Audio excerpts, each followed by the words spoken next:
the end of this video, you will find out if silent treatment is good or bad. There are so many people walking around who don't know that they can change the world. You were born to do something great with your life.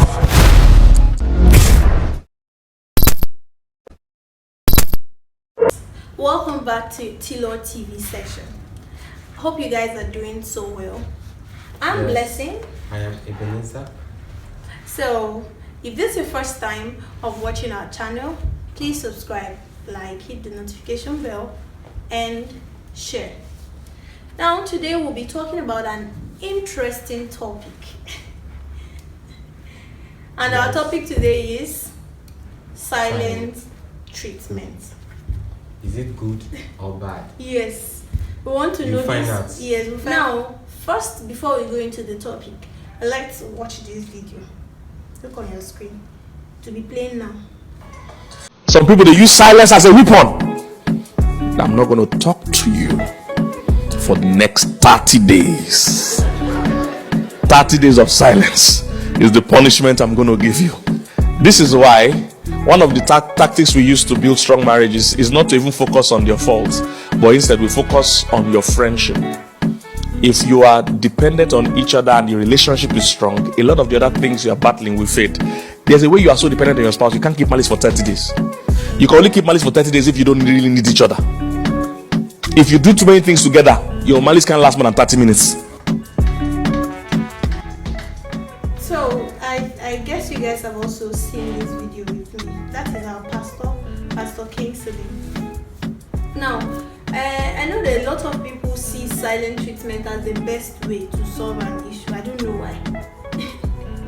So I thank God he mentioned that part, that's why in relationship they don't really see whether you're perfect or not. They try to check your friendship basement or be basic or whatever. Yeah, so there's something he said that don't look at your faults.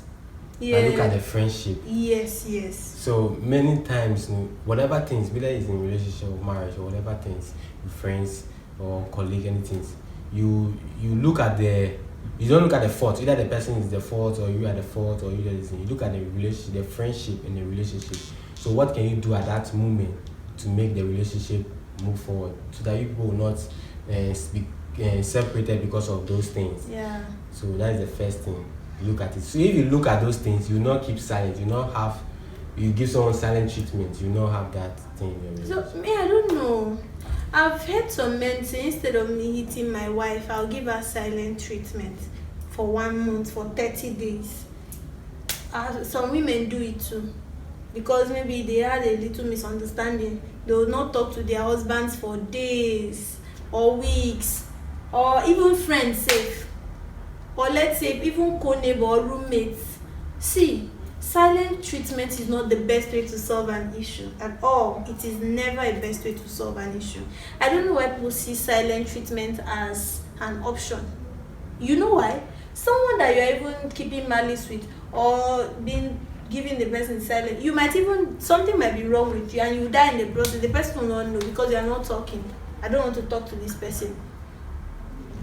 This brings us back to being dependent on each other. I don't know why people feel like they should be man alone. No man can be an island.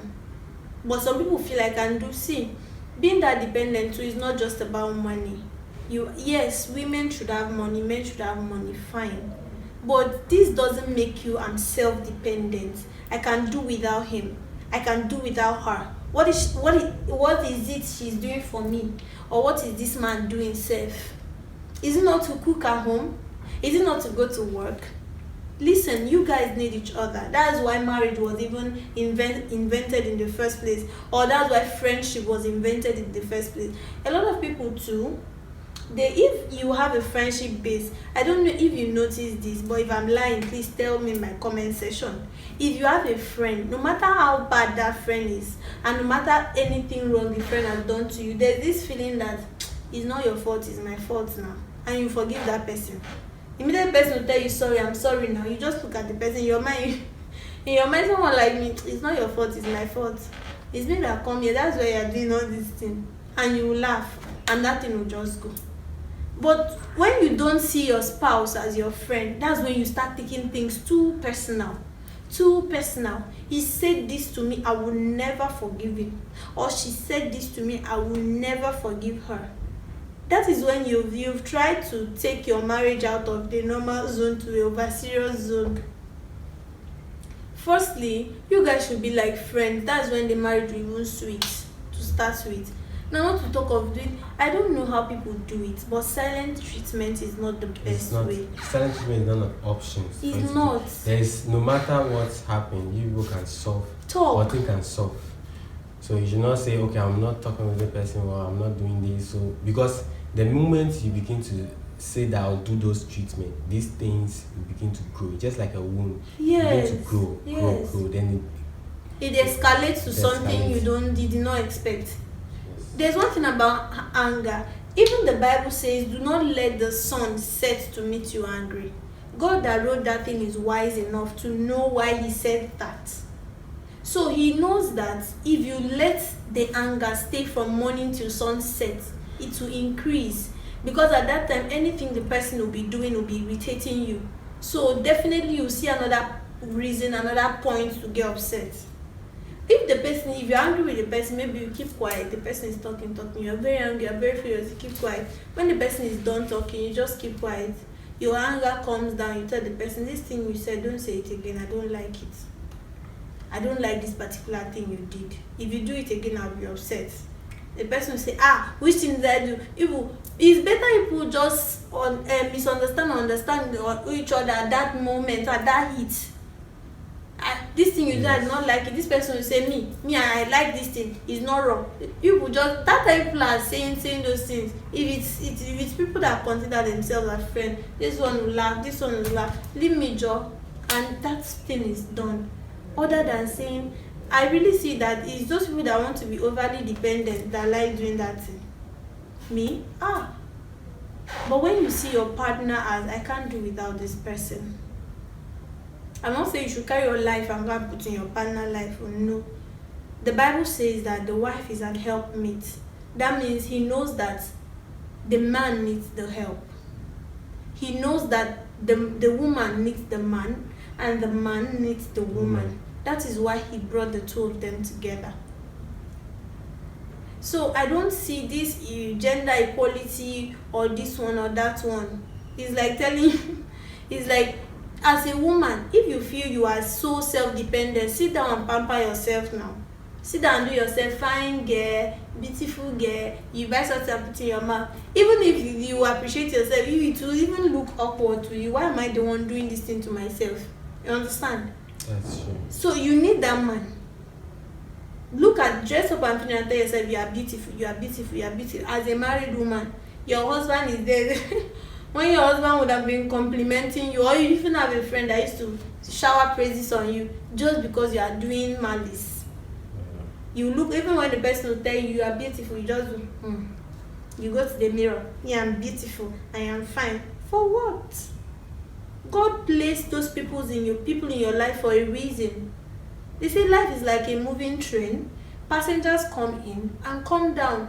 There are people that are there permanently, which is like the driver and maybe the conductor. You see? So why do people need to enter the train? Because we need those people to pay the bill, to buy the fuel. We need those people. We need them. Those people that come to your life constantly, you need them. Whether they are friends, they are neighbors, or whatever. We need people. That man said something that you just said, and I said that's why they don't look at the fault. Yes. If you want to look at people's faults, you won't have any friend. In fact, you will not have anybody to talk to.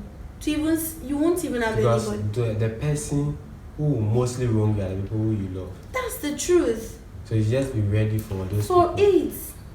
it. You said something to me the other day. You said that I'm a very patient person, but since I got to know you, I started learning more patient. You see? So if I'm to say, the way he talks, I don't like it, we won't work together. If he's to say, the way I don't like it, everyone learns everything. You learn, you unlearn, you relearn. There are things you learned as growing up as a child. You need to unlearn them and relearn the new things. Yeah, it's true. So if you now hold on to that, this is it. This is how my father used to do my mother. If my father and my mother quarrel, my father will not eat my mother's food for 1 week. So me, I will not eat my wife's food. When your wife starts doing anything silly, it's not my fault too. It's not your fault too. It's silent treatment fault. That time you will see devil from nowhere will be the problem. It's the work of the devil. It's the devil. It's your fault. So please, people should lower the silent treatment thing. What is it? You know, Shelley. Always talk things. Over. Please. And make sure that you do not go through silence. And you don't say, okay, I'm going to treat this person, I'll not talk to this person for 1 week. For 1 week. 7 good days. Or not call her, or she will call me. No, don't do that. Some of these things too is because of the person. One person feel too proud to do the other thing. So if you do that, it escalates. See, and become worse. to be honest, so this life, I know that life has its own ups and downs, but somehow life is also easy in some part. There are sometimes something wrong happens, and you see, one of my friend and I had an issue at a point. We got upset and left each other. So she was at home, I was at home. I felt like, should I call her? I said no, I'll not be the first person to call her. She must call me first. So a few minutes later she called. I said yes. I just had that feeling to call you. I said no, that you must call me first. She too said, so if me too, when this feeling came to call you, I'm not saying no, that you see. So the issue that have escalated every day, and I say, oh, she doesn't even want to call me. She's feeling too big. She too feel the same way, and the problem will escalate. So I've learned a lot. So I just see life like, if she doesn't call you, just call her. Kilo Shelley, what's happen? Why don't you want to call me? Even if we had a fight, it doesn't mean, because you don't know what will happen the next minute. I need you, you need me. Please. I know that the Bible says the answer to a fool is silence. Another one still says that sometimes when a fool says something fully, call him back and correct him from his fully ways. That means it happens in occasions. The occasion that if someone does something wrong, reprimand the person immediately. But there's an issue that you keep quiet and you observe. When the issue has died down, you talk it out immediately. You don't let it stay. You get, so that silent treatment is not an option. So say no to silent treatment. We love you guys so much. Don't forget to subscribe, like the video, comment, and make sure you tell us what you thought about this video. T-Law community, be real, be you. We love you. Bye.